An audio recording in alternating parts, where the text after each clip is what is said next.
Freedom ಅಂದರೆ ನಿಜವಾದ ಸ್ವಾತಂತ್ರ್ಯ ಮನುಷ್ಯನಿಗೆ ಬೇಸಿಕಲಿ ಆಂತರಿಕವಾಗಿ ನಿನಗೆ ಒಂದು ಕೇಪಬಿಲಿಟಿ ಇದೆ ಚೂಸ್ ಮಾಡೋಕ್ಕೆ, ರೈಟಾ ರಾಂಗ.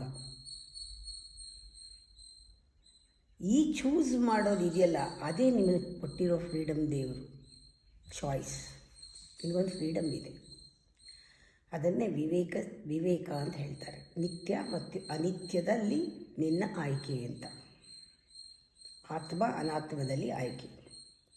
ಇಲ್ಲಿ ಅಪಾಯ ಏನು ಅಂದರೆ, ಅದಕ್ಕೆ ಭಯ ನಮಗೆ. ಏನು ಅಪಾಯ? ನಾವೆಲ್ಲರೂ ಸುಲಭವಾದದ್ದನ್ನು ಆರಿಸ್ಕೊಳ್ತೀವಿ. ಯಾವತ್ತೂ ತಪ್ಪನ್ನು ಆರಿಸ್ಕೊಂಡ್ರೆ ಏನಾಗುತ್ತೆ? ತಪ್ಪನ್ನು ಆರಿಸ್ಕೊಂಡ್ರೆ ಬೀಳ್ತೀವಿ. ಜಾರ ಬಂಡೆಯಲ್ಲಿ ಜಾರ್ಕೊಂಡು ಹೋಗೋ ಹಾಗೆ ಬೀಳ್ತೀವಿ. ಸುಮ್ಮನೆ ಬೀಳೋದಲ್ಲ, ಜಾರ್ಕೊಂಡು ಹೋಗ್ತೀವಿ.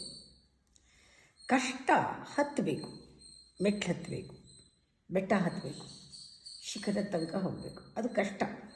ಗೋಯಿಂಗ್ ಅಪ್ ಹಿಲ್ ಅಂತಾರೆ, ಕಷ್ಟ. ಅಲ್ಲಿ ಮೇಲೆ ಹೋಗ್ತಾ ಹೋಗ್ತಾ ಸುಲಭ ಏನಾಗಲ್ಲ, ಕಷ್ಟನೇ. ಅರ್ಥ ಆಯ್ತಾ? ನಾವು ಅದಕ್ಕೆ ಆರಿಸ್ಕೊಳ್ಳಲ್ಲ. ಏನೋ ಒಂದು ಸುಲಭ, ಈಗ ಆರಿಸ್ಕೊಂಡ ತಕ್ಷಣ ಸ್ವಲ್ಪ ಕಷ್ಟ, ಕಷ್ಟ ಪಡ್ತಾನೇ ಇರಬೇಕು, ಹೋಗ್ತಾನೇ ಇರಬೇಕು ಮೇಲೆ. ಆದರೆ ಕೆಳಗೆ ಬರೋದು ನೀವೇನೂ ಮಾಡಬೇಕಾಗಿಲ್ಲ. ಒಂದು ಬಂಡೆನ ಬೆಟ್ಟದ ಮೇಲಿಂದ ಉಳಿಸಿದ್ರೆ ಗ್ರಾವಿಟಿ ನೋಡ್ಕೊಳ್ಳುತ್ತೆ, ಎಳೆಯುತ್ತೆ, ಡಡತ ಬಿದ್ದೋಗ್ತೀರ. Can roll like a rock. ಏನೂ ಇಲ್ಲವೇ ಇಲ್ಲ, ಬಾಟಮ್ ತನಕ ಬಂದುಬಿಡ್ತೀರ. ಆದರೆ ಈ ಬ್ಯೂಟಿಫುಲ್ಲಾಗಿರೋ ಪ್ರಪಂಚ, ಸತ್ಯವಾಗಿರೋ ಪ್ರಪಂಚ, ಆನಂದವಾಗಿರೋ ಪ್ರಪಂಚ, ಅದಕ್ಕೆಲ್ಲ ಹತ್ತಬೇಕು, ಒಂದು ಪೀಕ್ ಮುಟ್ಟಬೇಕು, ಒಂದು ಸ್ಟೇಟ್ ರೀಚ್ ಆಗಬೇಕು, ಕಷ್ಟ. ನಿನಗೊಂದು ಫ್ರೀಡಮ್ ಇದೆ. Freedom is on opportunity. ಕೆಳಗೆ ಬೀಳೋಕ್ಕೆ, ಮೇಲೆ ಹತ್ತಕ್ಕೂ ಚಾಯ್ಸ್, ಒಂದು ಆಪರ್ಚುನಿಟಿ. ನೀನು ಪ್ರಾಣಿಗಿಂತ ಕೀಳಾಗಿ ಬೀಳ್ಬೋದು, ದೇವತೆಗಳಿಗಿಂತ ಹೆಚ್ಚಾಗಿ ಮೇಲೆ ಇರ್ಬೋದು. ಎರಡು ಕಡೆನೂ ಲ್ಯಾಡರ್ ಇದೆ. ಹೀಗೆ ಬೀಳೋದು, ಹೀಗೆ ಹತ್ತೋದು, ಬೀಳ್ಬೋದು, ಹತ್ಬೋದು.